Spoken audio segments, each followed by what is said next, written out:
Sanya Goffe was called to the Jamaican bar in 2003, with her main areas of practice including commercial pensions and intellectual property law.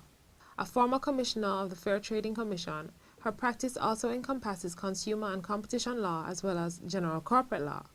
An active member of the Jamaican Bar Association, she is the convener of the Intellectual Property Committee and a member and former chairperson of the Social Affairs Committee of the Bar. She is also a director of the Pension Fund Association of Jamaica, as well as a co-founder of the Adult Learning Centers of Jamaica, a non-profit organization committed to improving the literacy and numeracy of adults in Jamaica. Mrs. Goffe has written and lectured on subjects including the protection and enforcement of intellectual property rights, anti-counterfeiting, brand protection, as well as consumer and pension law issues. Your retirement income is typically sourced from three areas. You'd have your private savings, the pension benefit that you're entitled to from a national sponsored pension program like the National Insurance Scheme, and the pension benefit you would get from your employer if he has a pension plan or an approved retirement scheme. Yes, there's a difference. Pension funds in Jamaica are usually referred to under the legislation as approved superannuation funds. Okay. And these are funds established by an employer for the benefit of his employees that who are entitled to participate in the pension plan. Okay.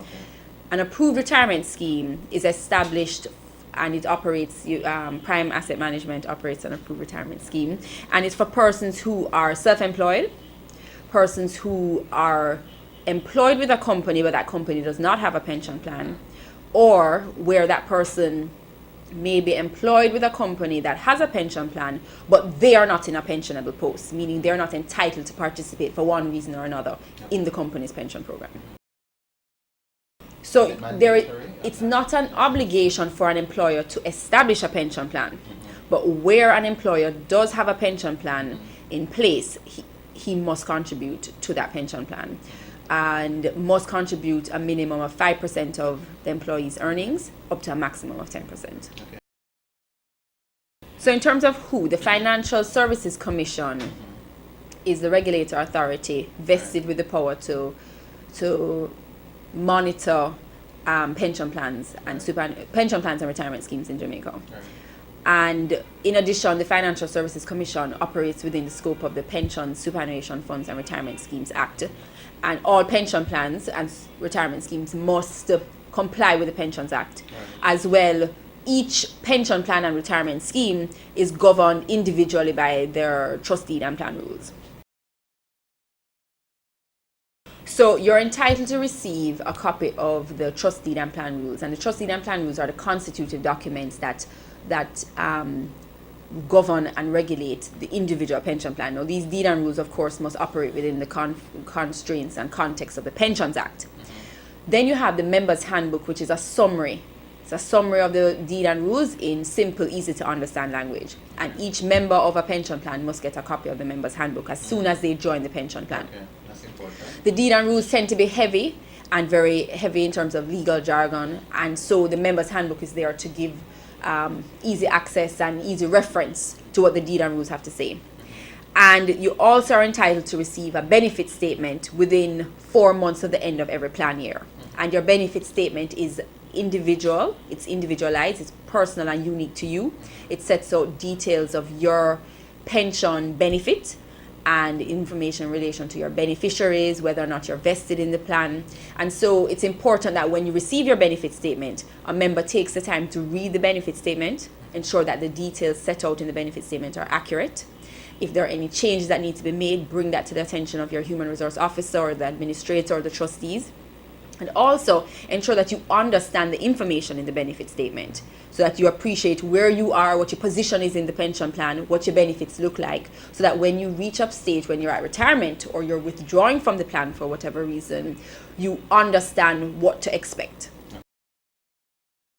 So all pension plans need to be registered with the Financial Services Commission, and there are certain reporting requirements that must be complied with.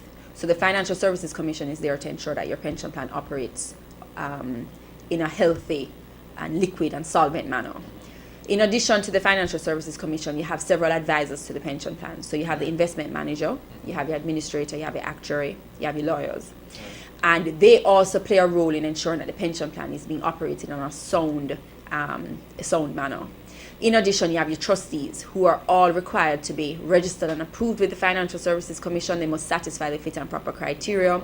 And they too play a role, in fact, a critical role in ensuring that the plan operates in accordance with the deed and rules, consistent with the Pensions Act, and in compliance with the regulatory framework that has been established. Okay, thanks. So, all pension plans have the objective of providing a pension benefit to their members at retirement. Right. But you generally have two broad types of pension plans.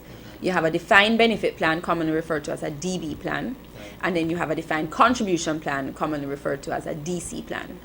In a defined benefit plan, your pension benefit is based on a defined formula, usually some factor times the number of years you've been in service times your last annual salary or average last 2 years salary, etc. And essentially, in that DB scenario, the employer makes a covenant with the members and says that when you reach retirement age, we guarantee you a pension benefit based on this formula. It's predictable and it's certain because the member can essentially, when he or she reaches retirement age, have an idea of what to expect as a pension benefit.